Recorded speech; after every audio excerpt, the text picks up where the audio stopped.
coisa que nunca nenhum governo fez em Portugal, que é ter um discurso deliberado de divisão dos portugueses. Tradicionalmente o discurso era sempre unidade, coesão, consenso, também é, mas é outro tipo. Ao colocar os jovens contra os mais velhos. E o Primeiro-Ministro aí fez isto tudo diretamente de viva voz. Não era preciso. Aí, Vítor Gaspar era um reformista moderado. Nos discursos do Primeiro-Ministro estão todas estas coisas. Os jovens são prejudicados no seu emprego por quem tem emprego. Os jovens não vão ter a reforma porque estão a pagar demais aos que estão reformados hoje. Jovens contra velhos. Setor privado contra o setor público, este absurdo argumento da convergência, que evidentemente se faz com salários sempre mais baixos. Não é? A convergência supostamente é bandeira. Porque verdadeiramente não é a convergência que está em causa. É os despedimentos da função pública, é que uma requalificação. Quer dizer, nós não podemos aceitar. Eu recuso-me a falar, em utilizar a expressão reforma do Estado. Porque é um logo do princípio ao fim, não é reforma e é muito mais do que o Estado.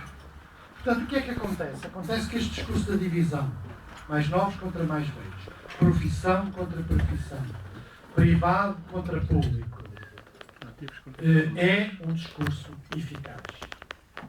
Quando se combate apenas por um discurso ideológico, mesmo que seja um discurso de esquerda versus direita. Não resulta, porque sem referências de outro tipo, numa linguagem de outra natureza, que refira outras questões de ciência, de moral, de luta contra a corrupção, linguagem perigosa, porque a fronteira com o populismo existe e tem que também ser mantida.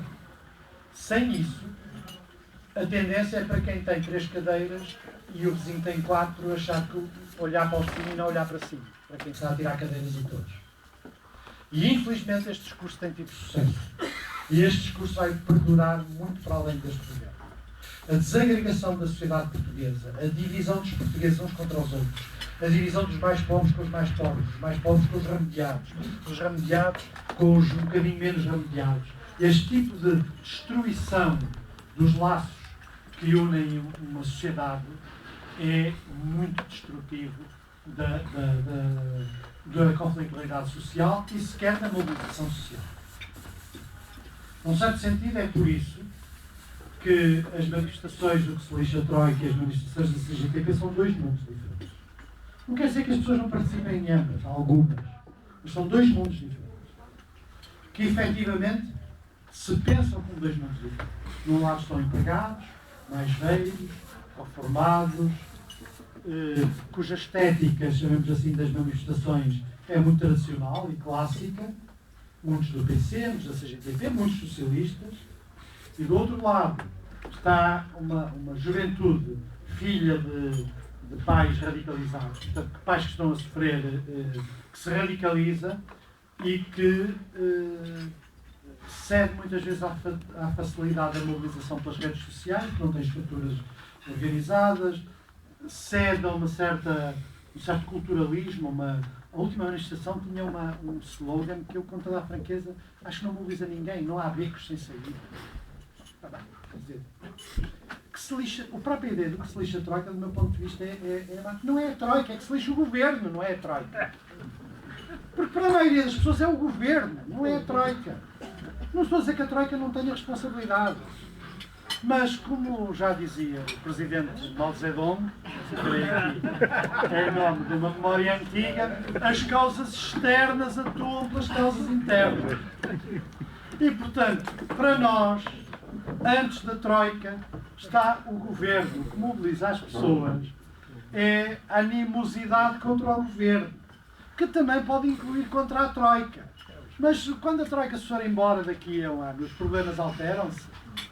Não, a Troika deixa de aparecer aí no aeroporto e passa a reunir em Bruxelas. E por último, a perda de soberania às escondidas. A perda de sentido de identidade nacional, que aliás é inevitável com este tipo de coisa. O Primeiro-Ministro disse há 3 semanas, há 2 semanas, uma coisa que foi despercebida pela comunicação social, que é das coisas mais graves que ele disse recentemente. Ele disse assim: vamos assistir a uma automática centralização e deslocação do poder político para a Europa em detrimento das instituições representativas. Ou seja, em bom português, vamos assistir, sem nunca sermos consultados, sem nunca nos apercebermos que é automático, é como se fosse uma máquina, é como se fosse um e-mail que mandasse poder, à diminuição do papel do nosso Parlamento, que é aquilo que nós elegemos. E que é suposto ser a sede orçamental por excelência. Quem conhece a Revolução Americana sabe que a Revolução Americana fez-se porque o Parlamento inglês é que decidia os impostos americanos. E a Revolução fez-se no taxation without representation, exatamente porque eles queriam ter soberania sobre os impostos, porque a soberania sobre os impostos é que é o elemento essencial da identidade nacional. E o que nós estamos a assistir, discurso do protetorado, eu tenho um bocado de culpa porque eu fui eu que utilizei essa palavra pela primeira vez no artigo do Público e o ministro Paulo Portas por isso achou graça e passou a falar em protetorado. Eu acho que ele não tem verdadeira noção do que é que diz. Porque protetorado são as Ilhas Fiji. Protetorado foi a França, na Argélia, foi a Argélia francesa. Protetorado foram as colónias alemãs quando foram ocupadas pelos ingleses depois da Primeira Guerra Mundial.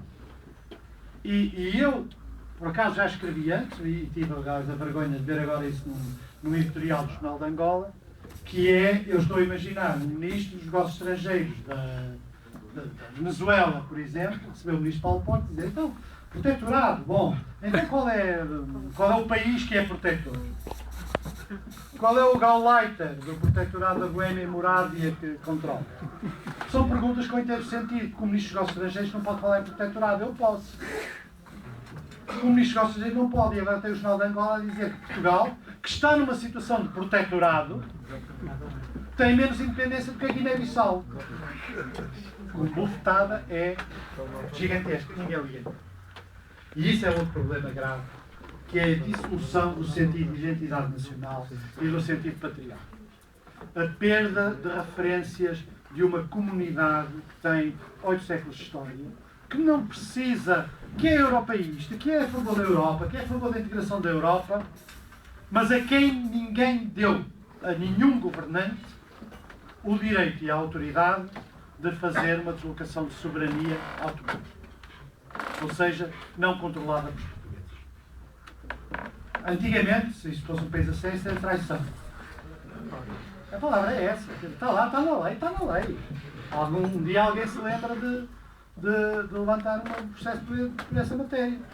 Mas quer dizer, quem é que alguma vez votou que o orçamento de Portugal tem que ir a Bruxelas para obter um beneplácito antes de ser aprovado pelo Parlamento? Quer dizer, eu nunca votei, nunca fui consultado sobre esta matéria. Pode-se dizer, mas Portugal assinou os tratados internacionais. Bom, assinou o tratado que eu já comparei àquela bala que os chineses fazem a família pagar. Os chineses fazem, nas condenações à morte, a família é que paga a bala que mata o desgraçado que é condenado. E nós também fizemos a mesma coisa, que é comprarmos a bala no chamado Tratado Orçamental. O problema do Tratado Orçamental é que não vai ser cumprido por ninguém. Mas é mau que a gente esteja permanentemente a aprovar tratados que se sabe de antemão que ninguém vai cumprir.